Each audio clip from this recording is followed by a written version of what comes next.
আজকের এই ভিডিওতে আমরা যেটা সম্পর্কে আলোচনা করব সেটা হচ্ছে excess pressure inside a liquid drop. মানে ধরে নাও যেমনটা ছবিতে দেখানো হয়েছে 1 নম্বর ছবিতে, এখানে একটা লিকুইড ড্রপ আছে, মানে এর ভেতরে কি আছে, যে কোনো ধরনের লিকুইড, আর তার বাইরে কি আছে, এয়ার। আমি যদি ধরে নেই বাইরের বায়ুচাপ P0, তো সেই রকম একটা ক্ষেত্রে এই যে লিকুইড ড্রপ, এর ভেতরের চাপ এই বাইরের P0 চাপের থেকে বেশি হবে। এটা কেন হয় না, এটা সারফেস টেনশনের জন্য হয় বা পৃষ্ঠটান ধর্মের জন্য হয়। দেখো ভেতরের যে জলটা আছে, জলের উপরিতল আমরা কি জানি পৃষ্ঠটান ধর্মের জন্য টান টান অবস্থায় থাকে, এবং তার জন্যই তো এর আকৃতিটা গোলকের মতো হয়, তাই না? তো এই কারণের জন্য বাইরের প্রেসারের থেকে ভেতরের প্রেসারটা কিছুটা বেশি হয়। এখন কতটা বেশি হয়, সেই যে পরিমাণটা বেশি হয় সেটাকেই এখানে বলা হচ্ছে এক্সেস প্রেসার। আর আজকের ভিডিওতে আমরা সেটা কিভাবে ক্যালকুলেট করতে হয় বা তার রাশিমালা কী হওয়া উচিত সেইটা সম্পর্কে জানব। এখন ধরে নাও যদি বাইরের প্রেসার P0 হয়, তাহলে ভেতরের প্রেসার আমি বলতে পারি না, ভেতরের প্রেসারটা হচ্ছে P0 থেকে কিছুটা বেশি। কতটা বেশি না, তাকে আমি টার্ম দিলাম P0 থেকে P পরিমাণ বেশি। তাহলে এই পিকেই এখানে বলা হচ্ছে কি এক্সেস প্রেসার। তাহলে এক্ষেত্রে মোট চাপের মান কত এই সিস্টেমটার ওপর ক্রিয়াশীল মোট চাপ? না আমরা জানি এই যে ভেতরের চাপ P0 প্লাস P, সেটা কাজ করবে কোন অভিমুখ বরাবর, না ব্যাসার্ধ বরাবর বহির্মুখী। ঠিক এই রকম প্রত্যেকটা বিন্দুতে কেন্দ্র থেকে ব্যাসার্ধ বরাবর বহির্মুখী এই P0 প্লাস P এই চাপটা কাজ করবে। আর P0 পরিমাণ চাপটা কাজ করবে কোন দিক বরাবর, না ব্যাসার্ধ বরাবর অন্তর্মুখী, যেমনটা এখানে তীর চিহ্ন দিয়ে দেখানো হয়েছে। প্রত্যেকটা বিন্দুতে ব্যাসার্ধ বরাবর অন্তর্মুখী কাজ করবে P0, আর ব্যাসার্ধ বরাবর বহির্মুখী কাজ করবে P0 প্লাস P এই পরিমাণ চাপ। তাহলে এই সিস্টেমের ক্ষেত্রে ক্রিয়াশীল মোট চাপ কত, না বেশি চাপ P0 প্লাস P মাইনাস কম চাপ যেটা বাইরের চাপ P0, তাহলে এটা বিয়োগ করলে কত হয় P। এটাকেই বলা হচ্ছে excess pressure inside this liquid drop. আর এটা কোন অভিমুখ বরাবর কাজ করবে, না radially outward direction for this sphere, অর্থাৎ ব্যাসার্ধ বরাবর বহির্মুখী কাজ করবে। একই রকম যদি এটা এয়ার বাবল হয় ইনসাইড অ্যানি লিকুইড, যেমনটা ছবিতে দেখানো হয়েছে 2 নম্বর ছবিতে, এখানেও পৃষ্ঠটানের জন্য এর ক্ষেত্রফল কি হবে, কমাতে চাইবে, যার জন্য টান টান অবস্থায় থাকবে। আর সেই রকম একটা মুহূর্তে দেখো, আমি যদি ধরি বাইরের প্রেসার P0, তাহলে ভেতরের প্রেসারটা একটু বেশি হবে। আমি ধরে নিচ্ছি ভেতরের প্রেসারটা P0 থেকে P অ্যামাউন্ট অফ বেশি, যেখানে এই পিটাকেই বলা হচ্ছে এক্সেস প্রেসার, যেটা কাজ করছে এই যে ভেতরের এয়ার বাবলটা আছে, এটাও স্ফেয়ারের মতো, এটা রেডিয়ালি আউটওয়ার্ড ডিরেকশন অর্থাৎ ব্যাসার্ধ বরাবর বহির্মুখী। আর এখানে যে P0 যেটা বাইরের প্রেসার, সেটা কাজ করবে রেডিয়ালি ইনওয়ার্ড ডিরেকশন অর্থাৎ ব্যাসার্ধ বরাবর অন্তর্মুখী। তাহলে এক্ষেত্রেও ক্রিয়াশীল মোট চাপের মান কত, না বেশি চাপ P0 প্লাস P মাইনাস কম চাপ বাইরের চাপ, তো এটা বিয়োগ করলে যেটা পাচ্ছি P, এটাকেই বলা হচ্ছে এক্সেস প্রেসার, তাই না? যেটা আমাদের ক্যালকুলেট করতে হবে এখানে।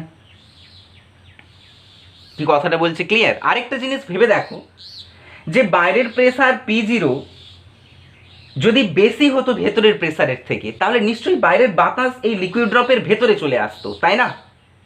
তাহলে বাইরের প্রেসারের থেকে ভেতরের প্রেসারটা বেশি হচ্ছে বলেই, তাই না, বাইরের বায়ুটা এখানে আসতে পারছে না ভেতরে লিকুইড ড্রপের।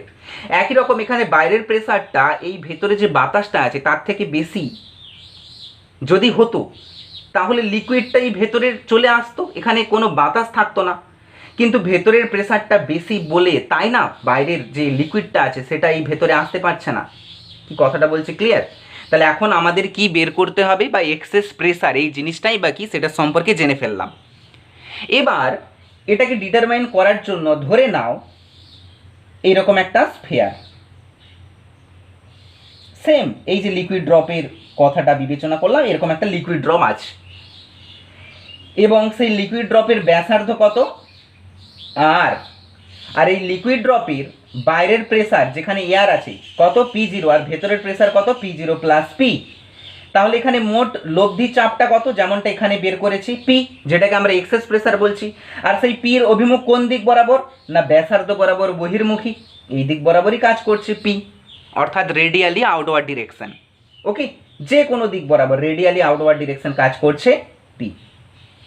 ক্লিয়ার? এখন এই পি চাপ আমরা কি জানি, প্রেসার সমান ফোর্স বাই এরিয়া, অর্থাৎ force per unit area is known as pressure. তাহলে এখান থেকে আমরা এই পি মানেও আমরা বলতে পারি ফোর্স পার ইউনিট এরিয়া, অর্থাৎ প্রতি একক ক্ষেত্রফলে ক্রিয়াশীল বলের মানটা কত, পি। তাহলে এখানে এই যে লিকুইড ড্রপের কথা আমরা বিবেচনা করেছি, এর প্রতি একক ক্ষেত্রফলে ক্রিয়াশীল বলের মান হচ্ছে পি। তাহলে সমগ্র তল জুড়ে কি পরিমাণ বল কাজ করছে, না সমগ্র তল জুড়ে কি পরিমাণ বল কাজ করছে সেটা যদি আমরা বের করতে চাই, তাহলে সেই ফোর্স সমান আমরা কি বলতে পারি, না চাপ সমান আমরা জানি পি সমান আমরা জানি বল বাই ক্ষেত্রফল। তাহলে এখান থেকে আমরা ফোর্স সমান বলতে পারি চাপ ইন্টু ক্ষেত্রফল। তাহলে এখানে পি ইন্টু এ, তাহলে এখানে পি এর জায়গায় এক্সেস প্রেসার যেটা লব্ধি চাপ অর্থাৎ বল প্রতি একক ক্ষেত্রফলে ক্রিয়াশীল বল, সেটার মান তো পেয়ে গেছি পি। আর এ ক্ষেত্রফল, দেখো এখানে আমি লিকুইড ড্রপটা কীরকম শেপের ধরেছি, গোলক, আর গোলকের বাইরের তলের ক্ষেত্রফল কত হয় আমরা জানি 4πr²। তাহলে এর সঙ্গে 4πr² গুণ করে দিলাম, যেখানে 8টা হচ্ছে এই স্ফিয়ারের রেডিয়াস। তাহলে এটা হয়ে গেল ক্রিয়াশীল মোট বল এই গোলক বা লিকুইড ড্রপের সমগ্র ক্ষেত্রফল জুড়ে যেটা কাজ করছে। এখন আমি যদি এই গোলকের ব্যাসার্ধ খুব সামান্য পরিমাণে বৃদ্ধি করতে চাই, ধরে নাও আর ছিল, আমি এর ব্যাসার্ধটা ডিআর পরিমাণ বৃদ্ধি করতে চাই, তাহলে ডিআর পরিমাণ, ডিআর কতটা পরিমাণ, ডিআর পরিমাণটা ইন্ডিকেট করা হয় খুব অল্প পরিমাণ কিছু বৃদ্ধি করার জন্য। তাহলে অল্প পরিমাণ আমি ব্যাসার্ধটা বাড়িয়েছি, কতটা অ্যামাউন্ট অফ ব্যাসার্ধ বাড়িয়েছি, না ডিআর। তাহলে ডিআর অ্যামাউন্ট অফ ব্যাসার্ধটা বাড়ালে নতুন যে স্ফিয়ারটা হবে, ধরে নাও সেই স্ফিয়ারটার শেপ এইরকম হবে, স্ফিয়ারটা একটু বড় হয়ে যাবে, আমি ডট ডট ডট ডট করে সেটাকে এখানে ছবিতে এঁকে দিলাম। তাহলে যদি আমি এই স্ফিয়ারের রেডিয়াস বাড়াতে চাই, তাহলে নিশ্চয়ই এই সিস্টেমের ওপর আমাকে কিছু কাজ করতে হবে, হ্যাঁ কি না? এখন প্রশ্ন হচ্ছে, আমি যদি এর রেডিয়াস ডিআর অ্যামাউন্ট অফ বাড়াতে চাই, তাহলে আমাকে কতটা পরিমাণ কাজ করতে হবে, না যদি আমাকে কাজ করতে হয় ডাব্লিউ পরিমাণ, তাহলে কাজ সমান আমরা কি জানি, কাজ সমান আমরা জানি কৃতকার্য সমান বল ইন্টু সরণ, তাই না? এবং সেটাকে ভেক্টর ক্যালকুলেশনে কি করা হয়, এফ ডট এস। তাহলে সেখান থেকে আমরা বলতে পারি, যেখানে এসটা হচ্ছে ডিসপ্লেসমেন্ট বা সরণ বাংলাতে, আর এফটাকে বলা হয় বল বা ফোর্স। তাহলে এফ ডট এস, সেখান থেকে আমি কি বলতে পারি, ডট প্রোডাক্ট হলে বলে এফ এস কস থিটা, তাই না? যেখানে থিটা হচ্ছে ক্রিয়াশীল বল ও সরণের মধ্যেকার কোণ।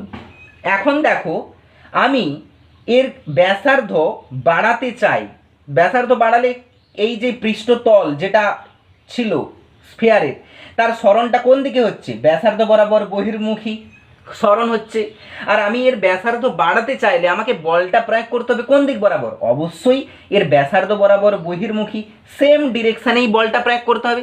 তাহলে এক্ষেত্রে দেখতে পাচ্ছি যে ক্রিয়াশীল বল আর এই সরণ দুটোই একই অভিমুখী হচ্ছে, তার মানে এখানে সরণ আর বলের মধ্যে কোণটা কত, 0। তাহলে থিটা 0 হয়ে গেলে কস থিটা কত হয়ে যাবে, না কস থিটাও 0 হয়ে যাবে, না সরি কস থিটা মানে কস 0, তো কস 0-র মান কত হয়ে যাবে, 1। তাহলে এখানে কস থিটার মান যদি 1 বসিয়ে দিই, তাহলে আমার সিম্পল টার্মটা কত চলে আসছে, এফ এস।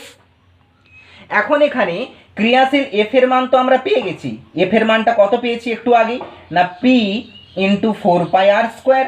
আর এখানে এস এর মানটা কত, সরণ, সরণ কতটা হয়েছে, এই যে তল, আগে যে তল ছিল এখন যে নতুন তলটা হয়েছে গোলকের, তার মধ্যে সরণ কতটা হয়েছে, না যতটা আমরা ব্যাসার্ধ বাড়িয়েছি ততটাই সরণ হয়েছে।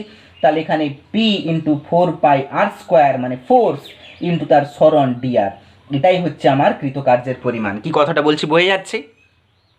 এখন এই যে কাজটা আমরা করলাম, এটা কতটা অংশ জুড়ে করলাম, না গোলকের সমগ্র তলের ওপর এই কাজটা করেছি, কি না গোলকের কিছুটা পরিমাণ ক্ষেত্রফল বৃদ্ধির জন্য। এখন আমরা বের করে নেব গোলকের ক্ষেত্রফল আমরা কতটা বৃদ্ধি করেছি। না দেখো আগে গোলকের ক্ষেত্রফল কত ছিল, না যখন গোলকের ব্যাসার্ধ ছিল আর, তখন গোলকের ক্ষেত্রফল ছিল 4πr²। ডিআর অ্যামাউন্ট অফ ব্যাসার্ধ বাড়াবার পর গোলকের নতুন ব্যাসার্ধ হয়ে গেছে কত, আর প্লাস ডিআর। তাহলে এখন গোলকের এই যে নতুন গোলকের বাইরের তলের ক্ষেত্রফল কত হবে না 4 পাই ইন্টু আর প্লাস ডিআর এর হোল স্কোয়ার। এটা হচ্ছে নতুন গোলকের ক্ষেত্রফল। কি কথাটা বলছি বোঝা যাচ্ছে? তাহলে ক্ষেত্রফল বৃদ্ধি বা ইনক্রিজ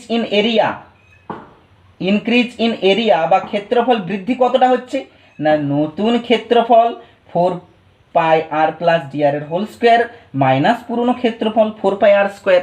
তাহলে এটা ক্যালকুলেট করলে দেখো 4 পাইটা যদি আমি কমন নিয়ে নেই তাহলে এখানে এ প্লাস বি এর হোল স্কোয়ার, এটাকে আমি কি বলতে পারি A square plus 2a into B plus B square, তাই না, মাইনাস এখান থেকে 4 পাই তো আগেই কমন নিয়ে নিচ্ছে, বাকি কি পড়ে থাকবে আর স্কোয়ার। তাহলে যেরকম আছে রেখে দিলাম। তাহলে দেখো মাইনাস আর স্কোয়ার প্লাস আর স্কোয়ার কেটে যাচ্ছে, তাই না। আর এই ডিআর, আমি এখানে ডিআরটা খুব অল্প পরিমাণ বৃদ্ধি করেছি, তাহলে ডিআর এমনিতেই খুব ছোট, তার স্কোয়ার মানে সেটা আরও ছোট হবে। তাহলে এটাকে আমি নিয়ারলি ইকুয়াল 0 করে দিতে পারি, এটাকে নেগলেক্ট করে দিতে পারি। তাহলে আমার টার্মটা চলে আসবে কি না 4 পাই ইন্টু 2r dr। এটাই হচ্ছে কি না ইনক্রিজ ইন এরিয়া, অর্থাৎ আমরা টোটাল ডিআর অ্যামাউন্ট অফ ব্যাসার্ধ বৃদ্ধি করাতে মোট ক্ষেত্রফলের বৃদ্ধি কতটা হয়েছে। তাহলে এই ক্ষেত্রফল বৃদ্ধি করতেই আমাকে মোট কাজ কতটা করতে হয়েছে, এইটা P into 4 pi R square into DR. তাহলে একক ক্ষেত্রফল বৃদ্ধির জন্য কতটা কাজ করতে হবে না সিম্পলি আমি এখানে বলে দিতে পারি না work done per unit increase in area, সেটা কত হবে না মোট ওয়ার্ক ডানের মানটা কত আমরা পেয়েছি না P into 4 pi R square into DR by increase in area কত না 4 পাই ইন্টু 2r dr, তাই না। তাহলে এখান থেকে দেখো ডিআর কেটে যাচ্ছে, 4 কেটে যাচ্ছে, পাই কেটে যাচ্ছে, আর একটা কেটে যাচ্ছে। তাহলে সিম্পল কি পড়ে থাকতেছে না pr/2 এটার থেকে এটাই পড়ে থাকছে এখানে। তার মানে এখান থেকে আমরা সিম্পলি যেটা দেখতে পাচ্ছি যে প্রতি একক ক্ষেত্রফল বৃদ্ধির জন্য যে পরিমাণ কাজ করতে হচ্ছে তার মানটা কত pr/2। এখন তোমরা একটা জিনিস মনে করে দেখো, একদম প্রথমের দিকের ভিডিওতে আলোচনা করা হয়েছিল যে প্রতি একক ক্ষেত্রফল বৃদ্ধির জন্য যে পরিমাণ কাজ করতে হয় সেটাই ওই তলের মধ্যে বা ওই পৃষ্ঠতলের মধ্যে কি রূপে সঞ্চিত থাকে, স্থিতিশক্তি রূপে সঞ্চিত থাকে। আর এটা কার সঙ্গে সমান হয়, পৃষ্ঠ টানের সঙ্গে সমান হয়, হ্যাঁ কি না। তাহলে আমরা বলে দিতে পারি pr/2 is exactly equal to T, যেটা টিটা হচ্ছে পৃষ্ঠ টান বা সারফেস টেনশন। আর এখান থেকে আমরা ক্যালকুলেট করে বলে দিতে পারি যে পির মানটা কি হবে না পি সমান হবে 2t/r। এটাই হচ্ছে excess pressure inside a liquid drop বা air bubble inside a liquid, তার মধ্যে এক্সেস প্রেসার পি এর মান বা পি এর রাশিমালা। কি কথাটা বলছি ক্লিয়ার?